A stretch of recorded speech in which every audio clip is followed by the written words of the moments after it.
The morning air hung thick with salt and humidity, the kind that clung to skin and uniforms alike. A low mist crawled across the naval training yard, softening the edges of the world until only shouts and the slap of boots against mud broke the quiet. Recruits moved through the obstacle course in a blur of motion, climbing ropes slick with dew, crawling through trenches carved from red clay, breath coming in sharp bursts. Somewhere near the end of the course, a woman stood still, her posture unnervingly calm amid the chaos. Her fatigues were clean but unmarked, standard issue with no insignia to speak of. She blended in just enough to be overlooked, until she didn't. Private Mason spotted her first. Broad-shouldered, all grin and swagger, the kind of soldier who'd been told once he had potential and never stopped believing it. "What's this then?" he called out, voice carrying across the yard. "New logistics? Or did HQ send us another paper pusher to make sure we tie our boots right?" A few nearby recruits chuckled, pausing in their drills. The woman said nothing. She just adjusted the cuff of her glove, eyes steady on some invisible point past Mason's shoulder. Something about her silence made him bristle. He wasn't used to being ignored, not by officers, not by peers, and definitely not by someone who looked like she hadn't seen a day of mud in her life. "Hey, I'm talking to you," he barked, stepping closer. The air thickened. When she still didn't respond, his smirk returned, sharper now. He scooped a handful of mud from the trench, wet and heavy, and with a flick of his wrist, hurled it. The sound it made when it hit her was small, but obscene, a wet slap against her cheek, splattering across her jaw and uniform. The laughter came fast. Loud, raucous, the kind of collective amusement that feeds on discomfort. Someone muttered, "Guess she's part of the team now," another whistled. The woman didn't move. For a moment, she looked carved from stone, her face streaked brown, droplets sliding slowly down her chin. Then, with unhurried precision, she raised a gloved hand and wiped the mud away. Her eyes lifted to Mason's. They were pale, cold, and utterly devoid of surprise. The laughter faltered. One by one, the recruits looked away, suddenly busy adjusting their gear or tightening straps. Mason's grin twitched but held. "Just a bit of fun," he said, his voice lighter now, uncertain. The woman tilted her head, studying him the way a hawk might study something small that had made too much noise. Then she turned, without a word, and walked toward the weapons rack. Her boots left crisp prints in the muck, deliberate, almost ceremonial. Each step seemed to draw the air tighter around her, until even the gulls circling above went quiet. From the far end of the field, the drill instructor watched, brows narrowing. He didn't recognize her either, not yet. But he noticed how she moved, the posture too precise for a rookie, the gaze that never wavered. This wasn't a civilian or a stray officer. This was someone trained to command, even in silence. Mason laughed again, softer this time, as if trying to fill the void she left behind. "Guess she can't take a joke," he muttered. No one replied. The woman reached the edge of the field, the morning sun finally breaking through the haze to catch the faint outline of a scar beneath her left ear, a thin, pale mark that ran down to her collarbone before disappearing under the fabric. She wiped the last of the mud from her sleeve and exhaled slowly. Across the yard, Mason felt a strange chill crawl up his spine, a flicker of unease he couldn't name. The laughter had stopped completely now. When the instructor's whistle finally blew to end the drill, the recruits scattered, but Mason stayed back, pretending to tie his bootlaces. He looked up once, just in time to see the woman glance over her shoulder.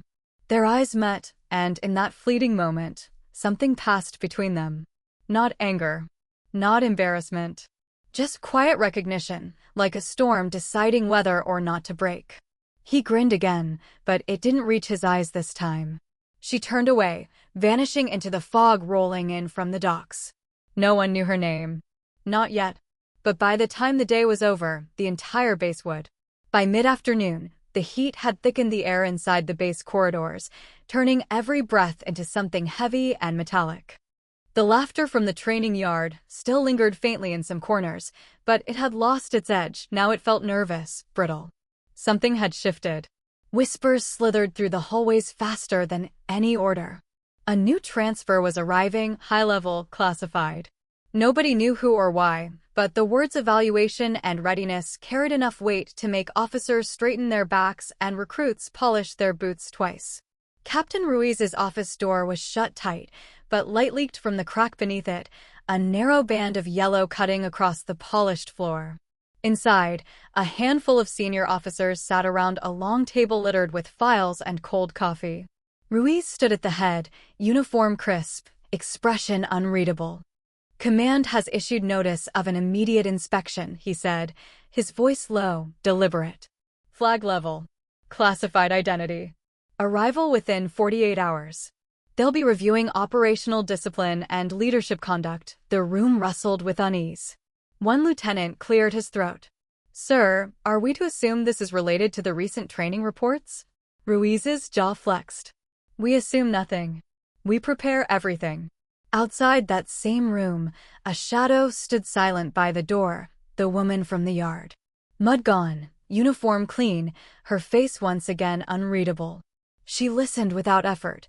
The voices carried through the thin wall like ripples through water. "Evaluate discipline." The words were almost ironic. Her gloved hands rested behind her back, posture perfect, but her eyes, those sea-gray eyes, carried the distant weight of someone who'd already seen what undisciplined command could cost. Down in the mess hall, the mood was louder, looser, ignorant of the meeting above. Mason sat with two other recruits, all three halfway through their rations, recounting the morning's spectacle as though it were a victory. "You should have seen her face," Mason said between bites, smirking. "Didn't even blink." "Probably trying not to cry," his friend snorted. "You've got guts, man." "If she'd been anyone important, we'd all be mopping the dock by now." Mason shrugged, the smugness easy again. "Relax. She's a nobody. Logistics or admin, maybe. You can smell it." At the far end of the table, a senior petty officer sat quietly, spoon hovering above untouched stew. His nameplate read Harlan. He'd been in the service 20 years, long enough to know when not to speak. But Mason's words pressed something old and raw in his memory. He'd seen that woman before, though she hadn't worn fatigue greens then. She'd worn the black uniform of an operations officer, collar scorched, headset half-melted, standing on the rain-slicked deck of the Ravenfall during the siege of Elton Bay. The memory came back in flashes, the ship burning, comms screaming with overlapping orders, the voice cutting through it all, calm and precise. "Hold your line. I'll take the hit star." He remembered the blast. The sky had turned to fire, the sea boiling white. They'd all thought she'd gone down with the forward deck. But some people don't stay buried. Harlan's spoon clattered to the tray. Mason glanced over. "Something wrong, Chief?" he asked, half laughing. Harlan didn't answer. He was already standing, heading for the door, pulse steady but fast. Upstairs, Ruiz dismissed his officers. The meeting dissolved into murmurs and polished salutes.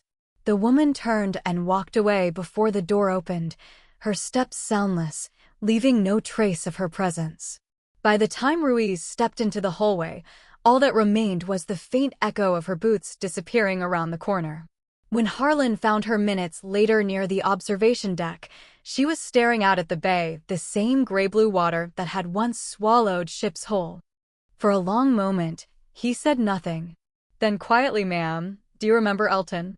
Her head turned slightly, just enough to catch his reflection in the glass. "Everyone remembers Elton, Chief," she said.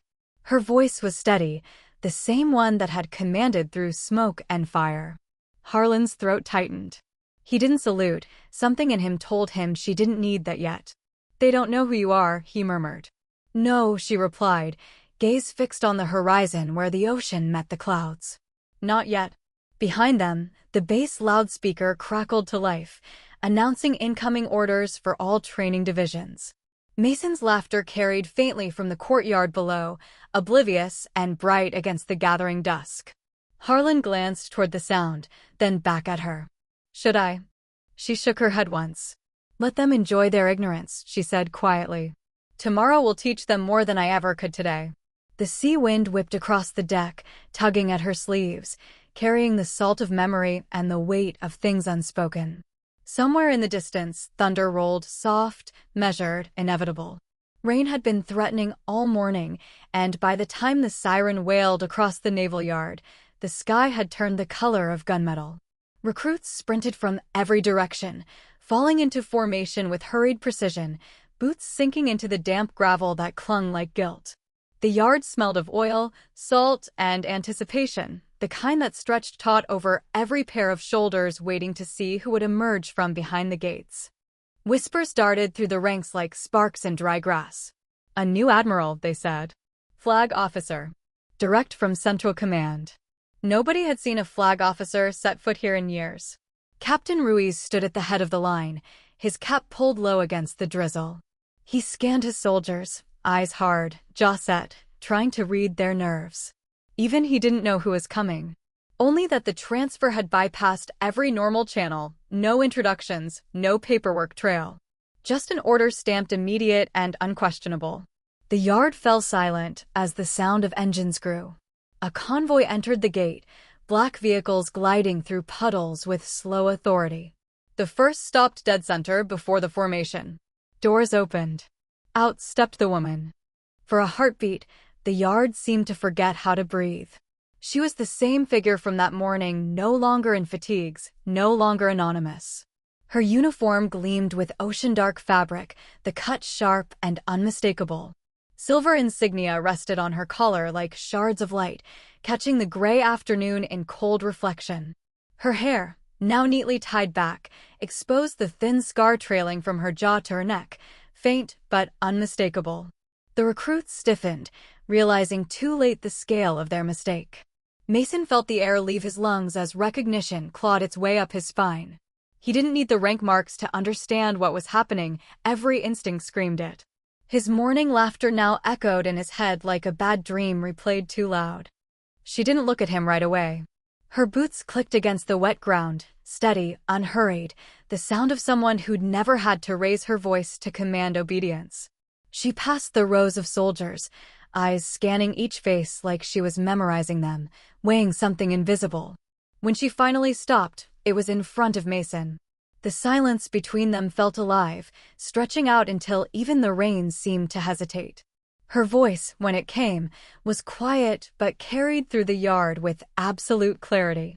"Discipline," she said, her gaze cutting through him like a blade through mist, "isn't built from humiliation." She let the words hang there, deliberate, letting them pierce deeper than any reprimand.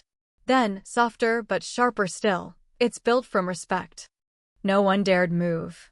A drop of rain hit Mason's cheek and slid down like cold ash. He swallowed, throat tight, eyes fixed forward. The smirk that once danced there was gone, replaced by something rawer, shame, maybe, or realization. The Admiral, because that was what she was now, no doubt, no disguise, turned to Captain Ruiz. "Let's begin the inspection," she said. Her tone was steady, controlled, like she'd spoken the line 1,000 times before across decks and battlefields. Ruiz snapped to attention, the faint tremor in his salute betraying both respect and disbelief. As she walked the line, soldiers followed her with their eyes, rigid but reverent. Each step carried the weight of command earned, not inherited. She paused occasionally, adjusting a recruit's stance, fixing a crooked cap, speaking softly but with precision. Wherever she passed, stillness followed. When she reached the end of the formation, she turned back to face them all. The drizzle had thickened into a fine rain, dotting her shoulders, darkening the edges of her uniform. "Every rank begins the same," she said, voice rising just enough to cut through the downpour. "Every title must be earned. What separates a leader from a tyrant is not power, it's restraint." The words landed like thunder, quiet, but impossible to ignore. She let them sink in before giving Ruiz a curt nod. "Captain," she said, "assemble your division reports by dawn. I want full operational records on training conduct, leadership evaluations, and disciplinary actions for the last quarter." "Yes, Admiral," Ruiz answered, the title heavy in the air, as if the entire base exhaled it at once. The convoy engine started again, purring low. She gave one final glance down the line, not to intimidate, but to remind them. Authority didn't need volume. It lived in presence. When her gaze brushed over Mason, it wasn't anger she gave him. It was something far worse, acknowledgement. The kind that forced a man to see himself clearly for the first time. As she turned and walked toward the car, Mason's boots felt heavier than the mud beneath them. Around him, no one spoke. No one dared. The rain fell harder now, washing faint streaks of dirt from the gravel, from boots, from faces, but not from memory. The rain came hard that evening, hammering the tin roofs until the entire base seemed to vibrate with its rhythm. The light in the command office burned low, yellow against the gray wash outside, casting long shadows across the map-strewn desk. The smell of wet earth drifted through the half-open window, mixing with the faint tang of gun oil. Private Mason stood in the doorway, his uniform still damp, boots caked in the same mud that had carried his laughter hours before. He didn't move until she spoke. "Close the door." Her voice was quiet, even. No rank shouted through it, no threat hidden beneath it. But it carried weight, the kind that left no room for argument. Mason obeyed, the latch clicking shut like the final note of a drumbeat. He stood at attention, trying not to stare.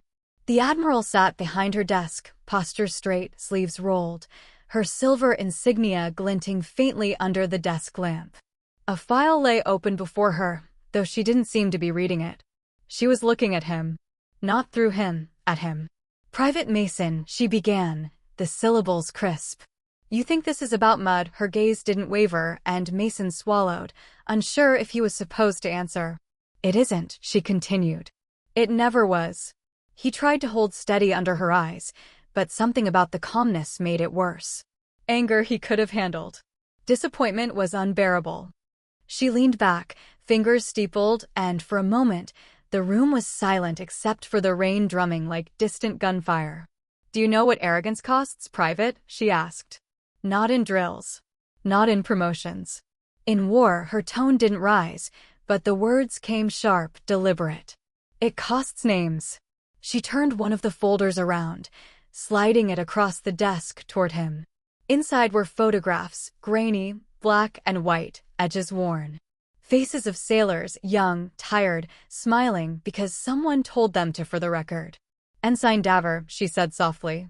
"Shot through the hull breach trying to seal a leak. I should have ordered patched sooner.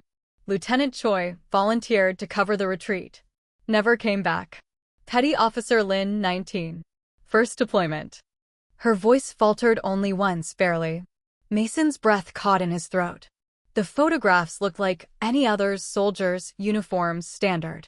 But the way she said their names turned them into something else entirely. "They followed orders," she said. "They trusted leadership to mean something. But when pride speaks louder than respect, people die." She leaned forward then, elbows on the desk, her gaze pinning him where he stood. "You thought humiliating another soldier was harmless. That it proved strength. But strength without humility is just cowardice wearing a louder uniform." Mason's jaw tightened. Shame burned behind his eyes, hotter than the humiliation from the yard. He wanted to apologize, to say something, but no words came. She didn't give him the chance anyway. "I don't want your apology, Private," she said. "Words don't fix what action breaks." She stood, rounding the desk, and stopped a pace in front of him. The faint scent of rain clung to her uniform, sharp and clean. Her voice softened, but the edge remained. "You've got mud on your boots, soldier." He blinked, confused for half a second before realizing she wasn't looking at the floor, she was looking at him. "Clean them," she said, almost gently. "Then come back tomorrow. You start again." That was it. No demotion. No public humiliation. Just the unbearable mercy of being seen as worth rebuilding. Mason stood there for a long moment after she'd turned away, trying to breathe past the knot in his chest. When he finally left the office, the rain had eased to a steady whisper. He walked across the yard, each step sinking deep, but this time he didn't curse the mud. He stopped by the barracks sink, dropped to one knee, and began to scrub. The next morning, before dawn, the base came alive under pale light. Mason was already on the training field, running drills twice as hard, twice as long. The others joined him quietly, following without orders. No one laughed anymore. The woman they once mocked had become something else in their eyes, not just an admiral, but a mirror of what they might someday be if they learned discipline the way she carried it, quietly, unshakably, without spectacle. When she stepped onto the field at sunrise, the recruits straightened instantly. Mud splattered her boots, too, but she didn't seem to notice. She watched them move with silent approval, and for the first time, Mason understood what leadership looked like. Not perfection. Not fear. Just someone who'd worn the mud before earning the stars.